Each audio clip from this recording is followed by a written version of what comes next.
Stephen A. Smith is finally admitting what the rest of us have known all along. Perhaps he is finally coming to the realization that this is also the main reason cackling Cam Harris lost the election. Like I have told you guys countless times over the past few weeks, Cam Harris was not the real loser on November 5th. She was the face of losing, similar to how Bomani Jones was the face of huge embarrassing failure, until he was defeated last year in a surprising upset by our former fearless leader, Johnny B. Biden. Which, by the way, voting is now open for the second annual Huge Embarrassing Failure Awards. The link to the poll, it is in the description below. I'll go into more detail tomorrow, but if you want to go ahead and cast your vote for the HEF Awards, click the link in the description below. Stephen A. Smith is finally admitting to what we have known all along. The Democratic Party and their pretend friends in the mainstream media, they are full of shit. You know, there are very few people in this industry that I am fascinated by. Very, very few. There's a lot of people I like. There's a lot of people I watch and respect. But there are very few that I am fascinated by. One of those is Colin Cowherd. While I was on the road today during lunch, I listened to Ryan Russillo interview Colin Cowherd. Video lasted 80, maybe even 90 minutes. I watched the entire thing, which is very unusual for me. Normally, I like quick 10 to 15 minute videos. That's why the videos on my channel are 12 to 15 minutes in length. I make content that I would watch myself at the length that I would watch it.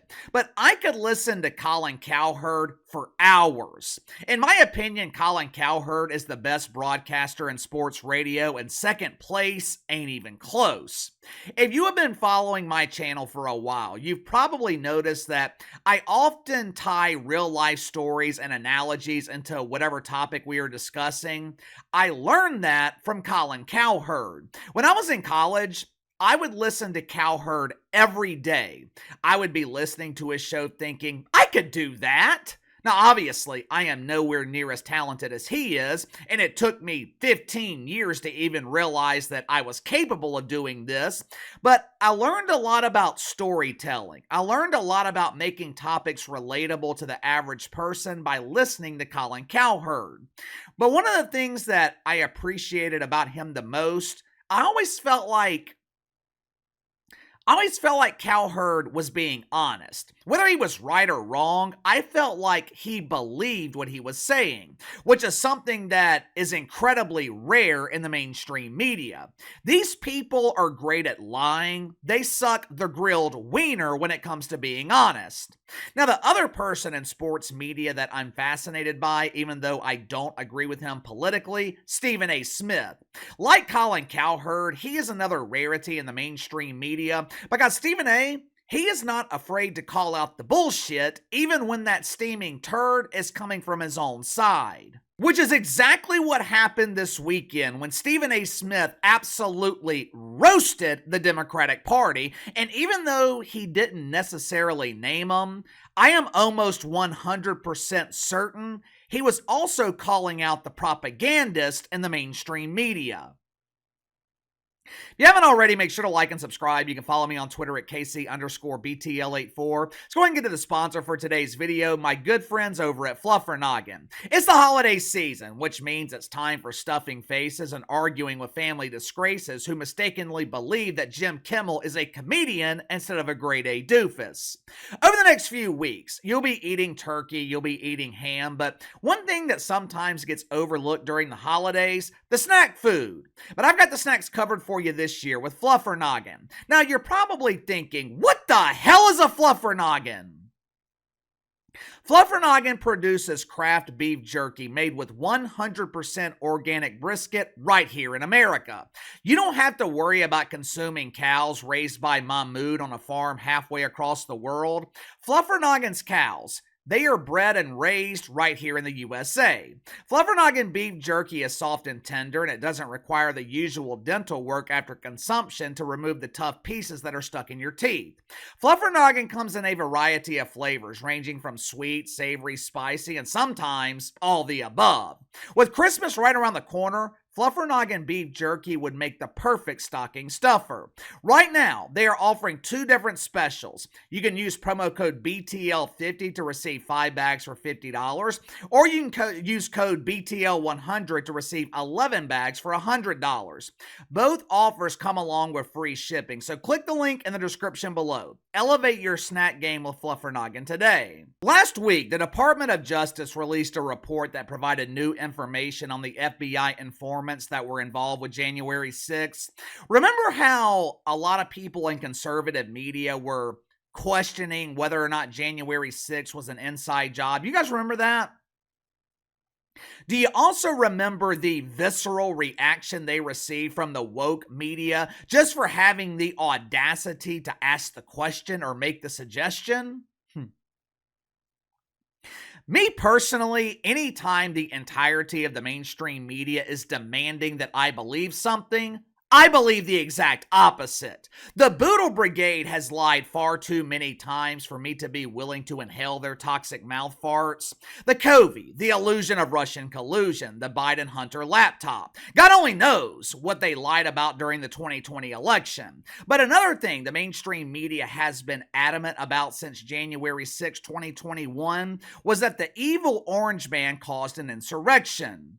It was a threat to democracy! This man is dangerous! He is threatening to take our democracy and turn it into a republic! He wants to give the peasants freedom! He supports the Second Amendment! We must arrest this fascist who believes in freedom!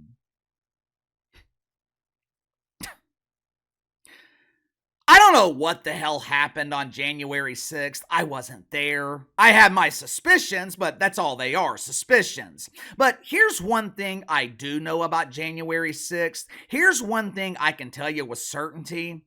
The reporting that we saw from the mainstream media was complete bullshit. If you don't want to take my word for it, listen to Deacon Stephen A. Smith, a proud deacon at Woke United Methodist. Or maybe he is a former deacon now. Lately, I'm starting to suspect that Stephen A. Smith is no longer spending Sunday mornings listening to the passionate sermons of Reverend Al Sharpton. This past weekend, though, on a show on YouTube, Stephen A. Smith, he unloaded on the Democratic Party and the paid propagandists in the mainstream media. Watch it for yourself. The FBI had at least 26 confidential informants on the ground when the Capitol was stormed on January 6, 2021. The report says most of the informants engaged in illegal activity. Upon hearing news of the report, Vice President-elect J.D. Vance posted the following on X, quote, "For those keeping score at home, this was labeled a dangerous conspiracy theory months ago," end quote. Didn't hear anything about that for the election. Didn't hear anything about that when the quote-unquote insurrection was broached. The belief that Donald Trump was a danger to democracy and using this as a profound, illuminating bullet point to make that case. And now here we are yet again finding even more evidence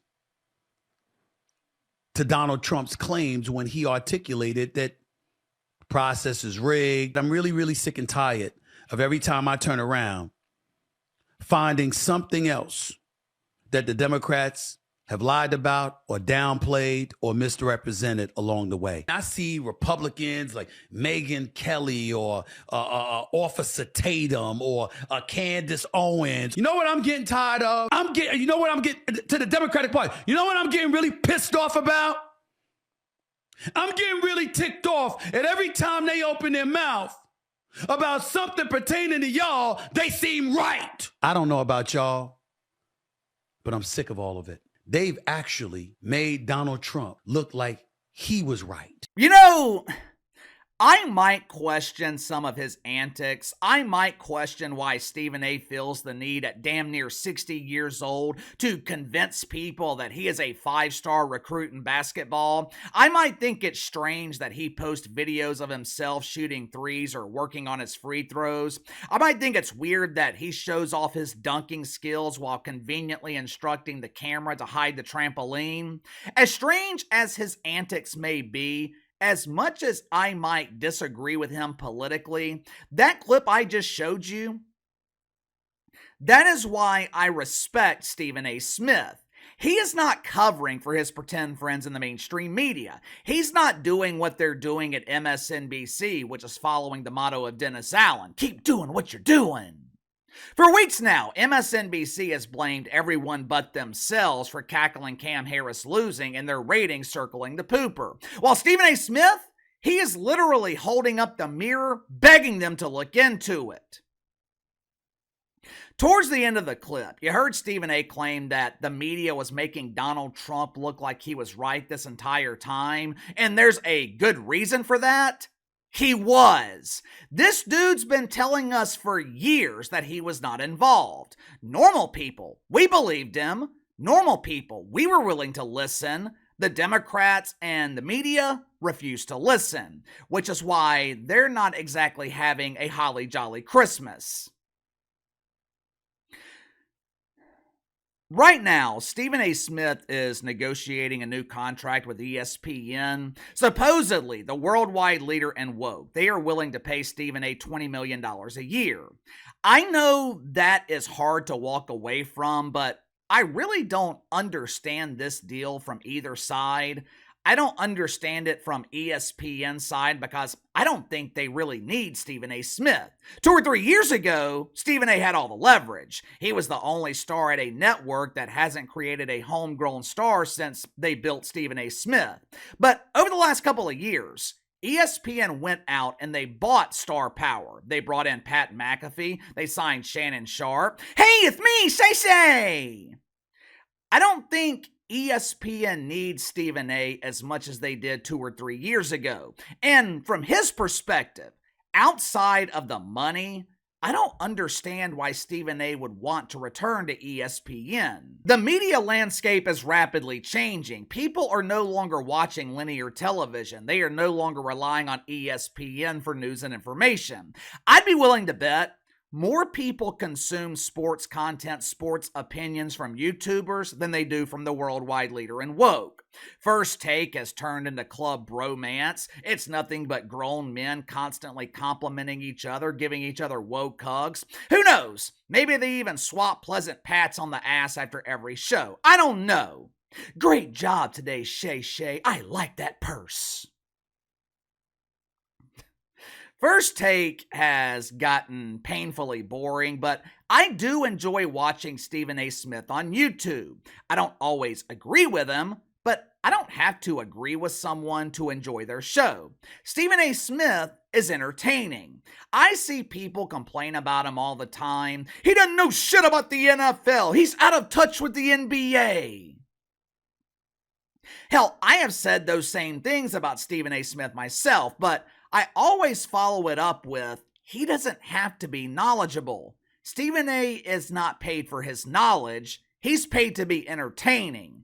And I think he's a hell of a lot more entertaining on YouTube, where he is making the rules, where he is his own boss. He's a hell of a lot more entertaining on YouTube than he is on ESPN. But anyway, give me your thoughts on this. Stephen A. Smith torches the Democratic Party as well as his pretend friends in the woke media. Were you surprised by that? Also, do you think it's a mistake for ESPN to re-sign Stephen A. Smith for $20 million a year? Like I said, doesn't make sense to me from either side, besides, of course, Stephen A. taking the money. But creatively speaking, in terms of having absolute freedom and control, it doesn't make sense to me for Stephen A. Smith, but you tell me. Sound off in the comments below. Don't forget to cast your vote for the Huge Embarrassing Failure Awards. Link in the description below. I'll go into more detail tomorrow. I'll see you guys then.